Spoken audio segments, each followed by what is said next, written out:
What's up, Lash fam? Welcome back, you guys, to episode number 5 of Truly Me.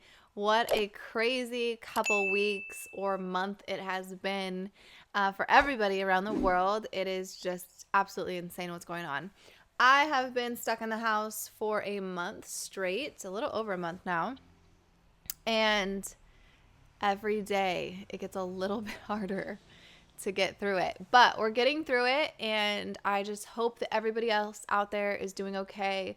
Hope you guys are doing good, your families are safe, and we're always praying for you guys, making sure you guys are good.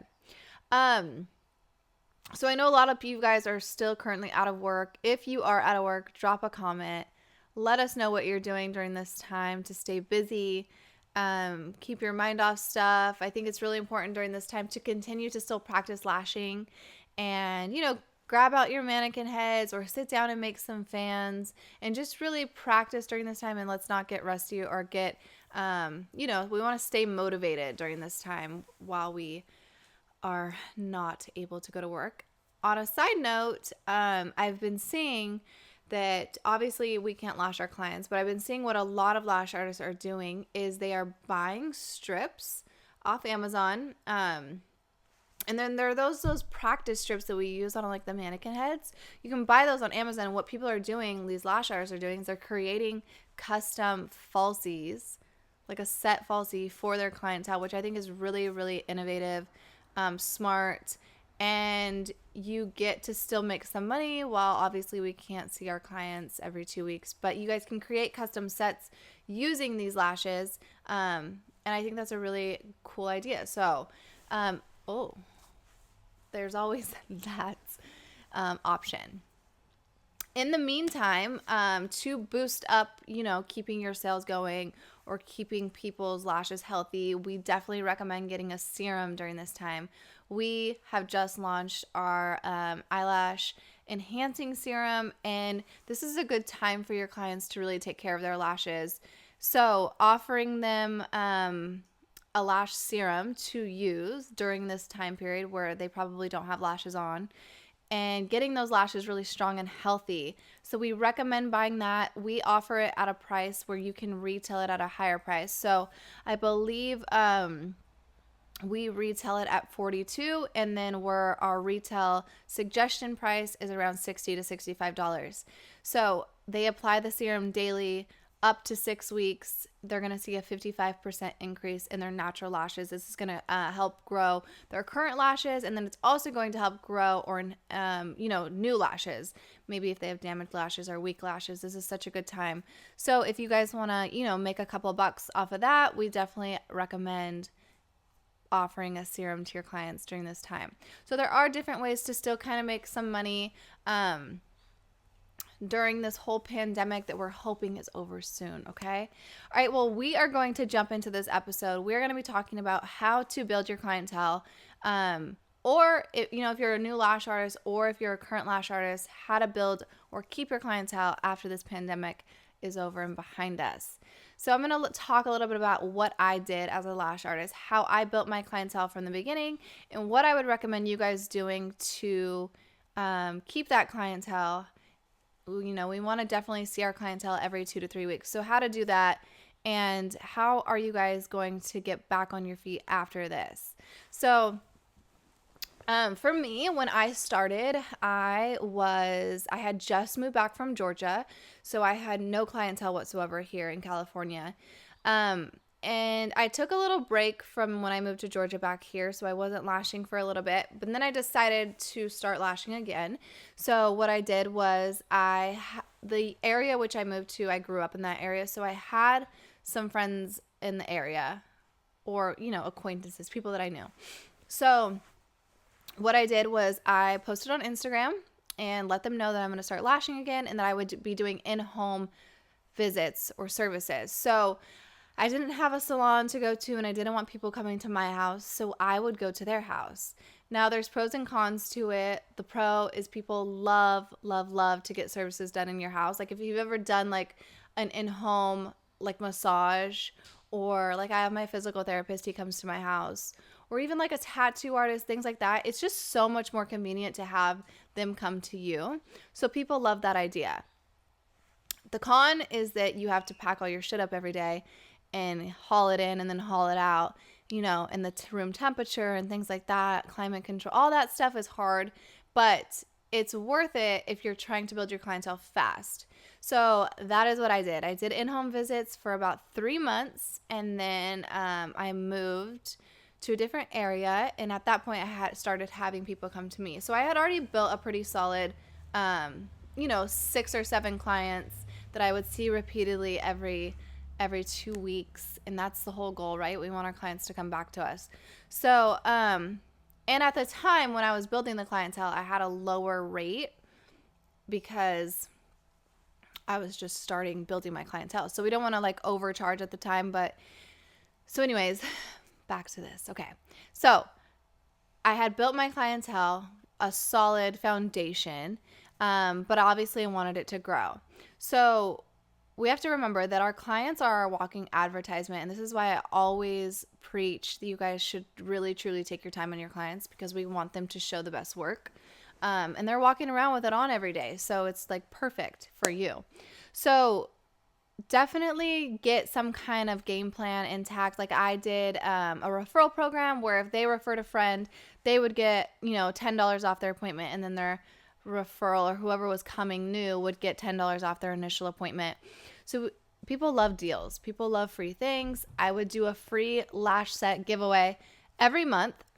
But in that giveaway, I would post on Instagram. They would have to tag 3 people, share it, like it, post it on their story. Like you can do really whatever you want in it to kind of keep it going, but you want it to flow organically through everybody else's friends. Right? So if one friend posts it, well, then all their friends see it. And then another one posts it and all their friends see it. So it's organic, right? And when you're getting your name out there.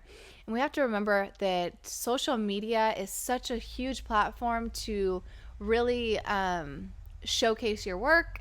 And it's free advertisement. And I think everyone should really take advantage of that. And this is such a good time during this pandemic to really focus on building your Instagrams, or starting a TikTok or YouTube, anything to help grow your business. We don't want to get lazy during this time. We want to take advantage of what we can do, not what we can't do. So even though you can't lash, you can go on TikTok, you can create videos showing how to make fans, or just being creative and keeping it going. People want to see that you're active and doing things still. So anyways, back to my clientele, how I built them. So once I got into my new place, I had my clientele that I was going to their house. They started coming to me. And then once you get to that point where it's just constant, like referral. And I think that's really important to keep that going and keeping them happy, right? We want to offer things like that to keep them coming. And $10 off or $5 off really isn't a huge impact on you, because you got to think, most people usually tip on top of their service. So definitely get a referral program or start doing free sets. And the thing with the free sets, you do your initial set, it's free. You're doing 1 time a month, a free set. Out of that one person, you're going to get them coming back every 2 weeks. So you're going to make your money back off that free set. But then also, your work is on someone else who they're going to go out to their friends, their family, and they're going to see them, right? So you guys got to think like more long-term wise of, okay, yeah, I'm going to give a free set away once a month, but what's my turnaround? What am I getting out of that? That's free exposure. Another thing you can do is have them post on their Instagram after their set. And, if they do that, then they get, 10% off their next order. You got to give them a little bit of an initiative to put your name out there and do things like that for you. So your clientele, I think it's always important, and some people get really nervous about raising their prices because they have such a good clientele. But let me tell you, once, your work is going to speak for itself on many levels. If your clientele loves the work you do, truly, they will pay whatever your premium is. And that's something that, I learned when I bumped up my prices from the time was starting my clientele to now, where I finished. And it's a scary jump to, go up $100 or, bump it up $50 for a fill. It can be a scary thing, but I want to encourage you guys to take that leap of faith, believe in yourself, believe in the work that you do. And don't be afraid, because you're going to attract different clientele, right? There's a market for, we have our cheap stuff, we have our, average stuff, and then we have our really expensive things, right? So you want to be right in the middle of it, I think, as a lash artist. There's lash artists who charge $400 a set. There's some that charge $2, and there's some that charge $50. I think, you should be right in the middle. Don't ever lowball yourself. And just focus on doing really, really good work. And again, it will speak for itself. So after you have built your clientele, you want to focus on getting them back every 2 weeks. Now, my strongest advice that I could ever give you guys is to pre-book your clients. Always pre-book your clients, no matter what. Before they leave, get them down for 2 to 3 weeks. Make sure they're on your books. This is something I learned when I was in hair school. And they did a class. They had an educator come into the class and explain this to us.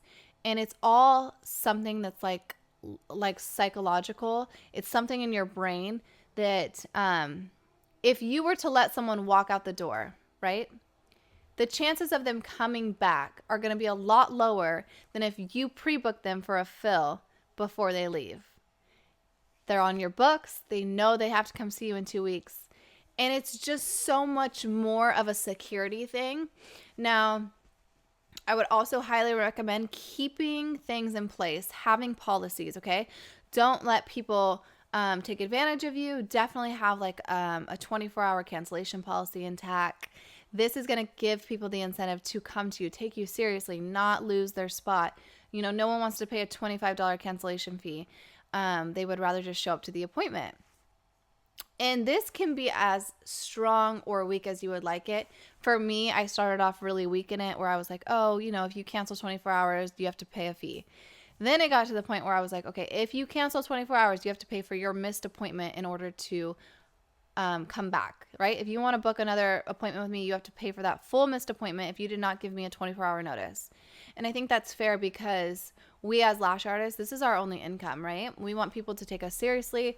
If someone doesn't show up to their appointment when they were supposed to and doesn't give us a notice, we can't book that spot up, right? We can't, and some of us have people that are on a waiting list or who would like to get in, and we turn them away. But if we were given that notice, we would be able to make up for whatever we're losing. So having things like that intact definitely is going to help you guys succeed a lot with your clientele, right? I think when we're wishy-washy, they don't know how to respond, or they try and, pull little fast ones on us. So being firm in your work and in your policies are going to always benefit you in the long run. So I don't even know where I was on that. Anyways, keep your policies intact, guys. We want everybody to really take you guys seriously. Okay, so after we pre-book our clients, definitely let them know that if they would like to switch their appointment at any given time, just give you a 48-hour notice. I always say 48 hours because it gives you that extra time to book it. 24 is, not as much. But anyways, 24 to 48 hours, just let them know, like, hey, this is your day and time. If for any reason you need to change it, please just give me a 48-hour notice, heads up, and we'll be good. So pre-booking is the biggest advice I can give you guys as far as keeping your clientele coming back every 2 to 3 weeks. And, I think what a lot of lash artists do is they have a 2-week fill and a 3-week fill. And I did that too in the beginning, but I noticed that there was a lot of confusion. If they were in between the 2 to 3 weeks, like, what do you charge them? Or, maybe they had less than 40% or more than 40%, but it was just in that weird frame. So what I did at a certain point was I got rid of that policy where there was no 2 to 3 week policy. It was just, you come back in 2 to 3 weeks, whenever you want, or a month, it doesn't matter. As long as you have more than 40%, you are a fill. And I had one solid fill price. And this really helped with just any confusion or any questions. And it was just one price. They knew it. Didn't matter as long as they had at least 40%. If they were under 40%, then obviously they would be charged a full set. So I think eliminating any extra problems that could come up is really just going to help your business run a lot smoother. And these are just things I learned over the years, and everybody runs them differently. This is just my advice to you guys on how it worked for me as a lash artist. And, changing little things might also improve your relationship with your clients and just how your business runs. We want consistent income in this business. And I think another thing that's huge for clientele is to make sure that we're educating our clients on, what is retention? What causes bad retention? How do we look out for that? Because a lot of lash artists will say, oh, I've lost a bunch of clients because my retention. Well, we need to educate our clients on what is retention and how can they prevent it or keep it, lasting a lot longer. Okay. Aftercare is such a huge thing that I think maybe is neglected a little bit in our approach as lash artists talking to our clients. I think it's a little bit of an uncomfortable conversation to kind of explain to them how to properly do it because we assume or think that they know how to.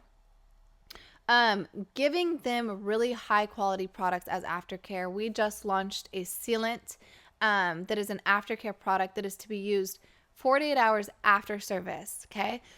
Now, this is something that your clients would take home and they would use every day or every other day or however for clients that are super active, like who swim or work out a lot or sweat or are in a lot of water or do whatever they do if it's causing things to happen to their lashes or sweat or whatever, then they would want to use it more often. But if it was just your regular girl who just went to work and home and whatever, you would use it a couple times a week. And what it does is it puts a protective barrier between the lashes and the glue. So it's going to allow those lashes and that bond to be a lot stronger. Your retention is going to be a lot better.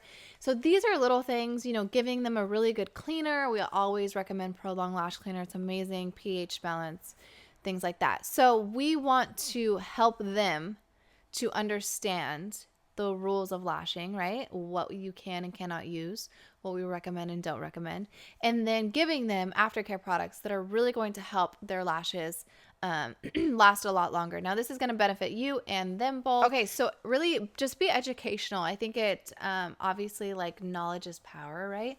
So we really want to educate our clients on that part of lashing and understanding. Now, we did a podcast on retention. You guys can listen to it. It was episode number 4. And we kind of explain what retention is and how to kind of do your process of elimination to figure out what exactly retention is and how to get it under control. So at the end of the day, you guys, we really want to give our clients everything they need and everything they need to understand what lashing is, how you are as a lash artist.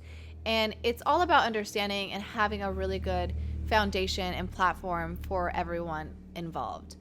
So this is what helped for me. This is how I, built a clientele, kept my clientele, and I really hope that you guys can learn something from it or, change certain things in your business to really help you guys succeed a little bit more with your clientele.